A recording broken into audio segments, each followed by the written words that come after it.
Challenge, go ahead. Mr. Surjewala, when did the apology happen?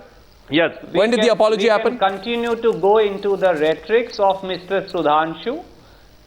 Dr. Manmohan Singh and Congress President both have said that 84 riots were most unfortunate. Congress party has on more than one occasion said that they regret what had happened during 1984 and that Congress party stands for bringing the guilty to the book.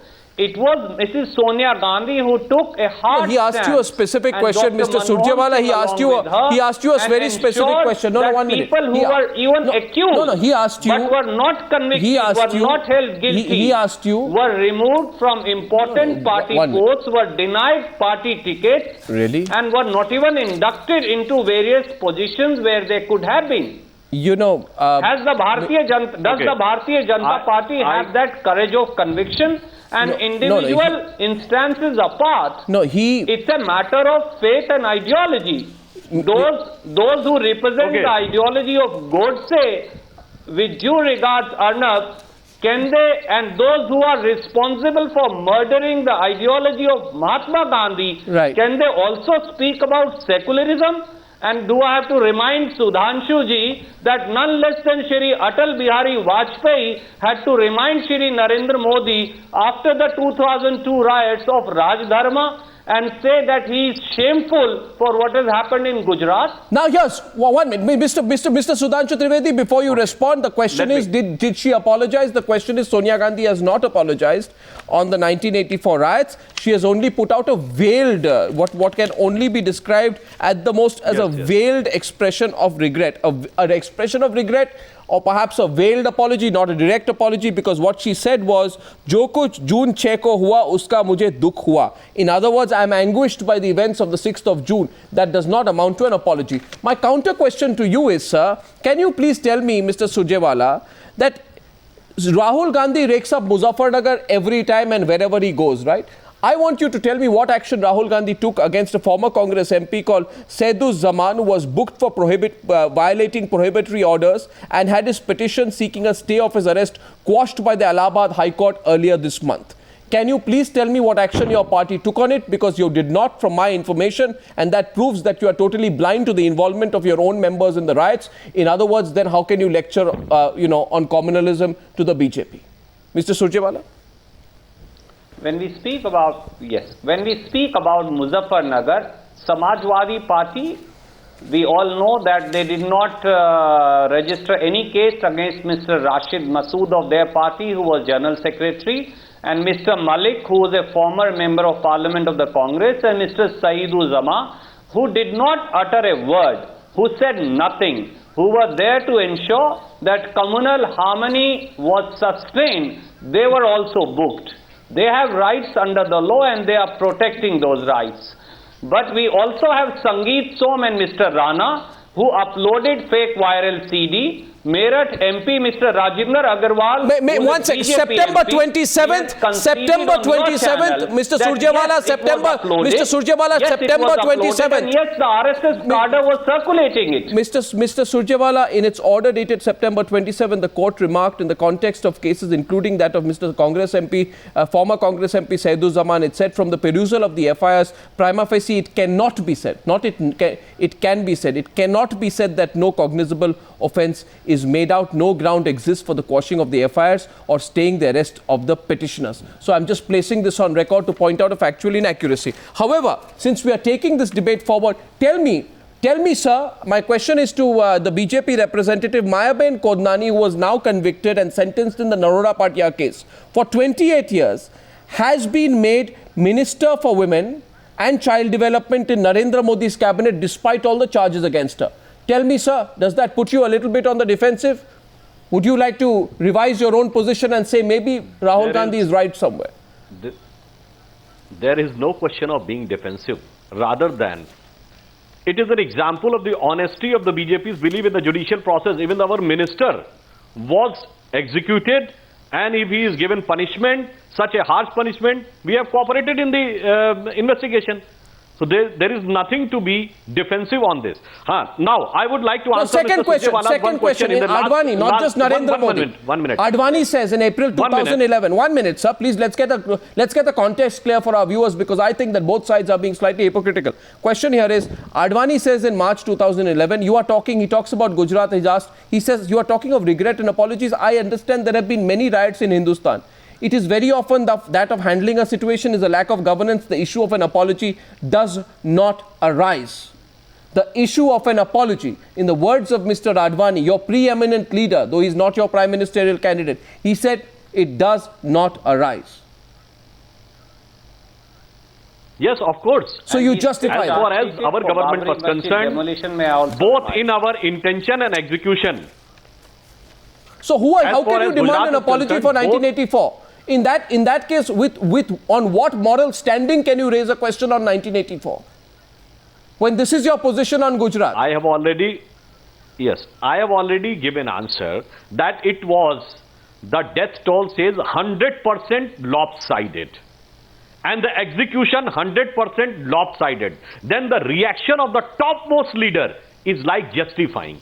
That's why this is a clearly different case of an apology. Now, I would like to answer the one question, 1 minute, which was raised by Mr. Surjewala, that BJP has raised the Ram Temple issue, for which BJP has been accused so many times. No answer. If I would like to remember, in 1986... Counter question here, please. Go ahead. Mr. Surjewala, please listen. He's asking you the last counter question on this part of the debate. Then we are going to debate number 2. Yes, please. In 1986, Rajiv Gandhi government has changed the judgment in the Shah Bano case on the pretext that this is a religious matter. You are not allowing the compensation to a widow on the pretext that this is a religious matter. Okay, it is a religious matter. Of any religious sentiment of any community should be respected. Then on the other case of the other community, they say the court will decide that Bhagwan Sri Ram was born in this place or not. Such are two divergent yardsticks to judge the feelings of two communities on the judicial matter. And then you say that we have provoked it. You have your ally, Mr. Mulayam Singh Yadav, has done firing on car sevaks on 30th October 1990 and 2nd November 1990. And you go by the police records. All the riots started after that, and Congress government persistently supported Mulayam Singh Yadav with 96 MLAs in UP government. Then they are saying about the Babri Mosque. First, I would like to object the statement used by Sri Surjewala as Babri Mosque, because as per the court jurisdiction, it is the disputed structure. It was not the mosque. Next. Complete your point quickly, sir. Ibrahim Commission report, which has come after so many years. How funny this report is that they have mentioned one of the Congress leaders, Mr. Jagdambika Pal, as one of the car sevaks, and they have put Sri Atal Bihari Vajpayee as one of the targeted conspiring persons. No, I think we are discussing. No, I think the charge there is investigations are, how politically motivated. You are slightly, Mr. Sudhanshu Trivedi, with respect, you are slightly broad basing it. We are talking of communal riots here. I know you want to answer, sir, but let me tell you how brutal communal riots can be. I remember one of the worst cases of communal riots in recent history has been that of 1987, the Hashimpura massacre in Meerut, where, as you know, sir, when Veer Bahadur Singh, a congressman, was chief minister, 19 personnel of the police constabulary rounded up 42 Muslim youth from the Hashimpura area of the city near Meerut, took them in a truck to the outskirts, where they were shot and their bodies were dumped in water canals. I am asking you today, sir, you were in power in 1989. Your man was a chief minister. This is the worst act, in terms of a single incident in which allegedly people in uniform carried out such a massacre. I am asking you today, Mr. Surjewala, when will Rahul Gandhi address that issue? When will Rahul Gandhi talk, among others, about the Hashimpura massacre, or will he avoid it? Does he want a debate, or does he only want to give speeches on this? Three things I want to point out, Arnab, respectfully to you and to your viewers today, and to Sudhanshu ji, who's on the other side. Firstly, He speaks about Babri Masjid being a disputed structure, but he completely forgets that the Vishwa Hindu Parishad. I don't want to. We are not having a discussion on the Babri Masjid. No, we are not having a discussion on the Babri Masjid. My question was BJP. That was not my question. No, it is extremely important to the. But we are not discussing the Babri Masjid. You have permitted him to raise it. With due respect, permit me to answer it. He has raised it. He has moved away from the subject by raising it. Let's stay to the subject.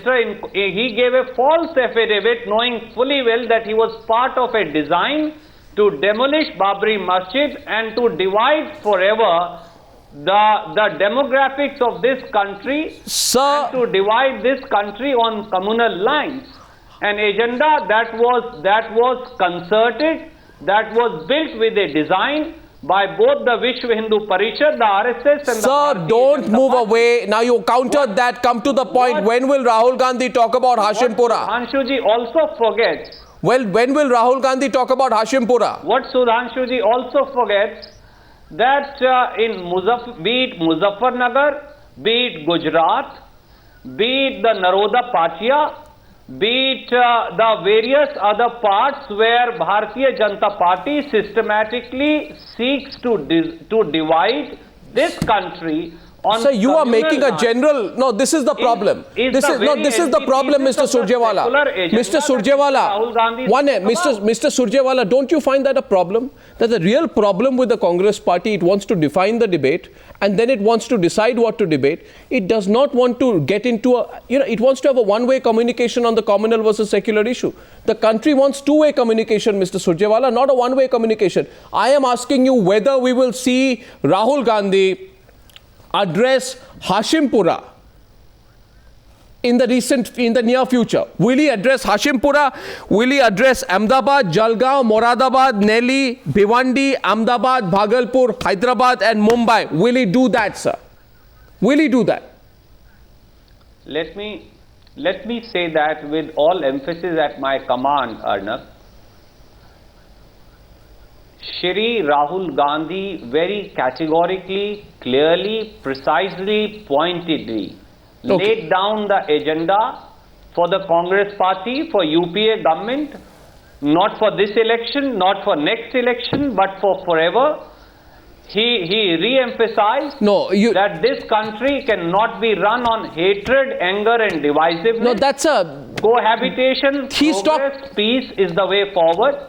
And secularism runs through the ethos of this country. Well, I think you didn't answer my question. More so of his party and his government. And that is the way forward. Well, you didn't answer my question. For closure, you need to discuss the many questions which you need to answer yourself. Sudhanshu Trivedi, a last 20-second response to you. Please. Then we move on. Yes. I would like to ask one thing. Mr. Surjewala is trying to dodge the issue by giving a generic statement. I would like to ask one hard question. One hard fact, is it not true that in 1987 Hashimpura massacre, Mr. P. Chidambaram, who was Minister of State at the time, has given assurance on the floor of the House that the inquiry will be conducted? I would like to ask, has the inquiry ever been conducted? This is my question. Let him answer. This is the hypocrisy of the Congress party.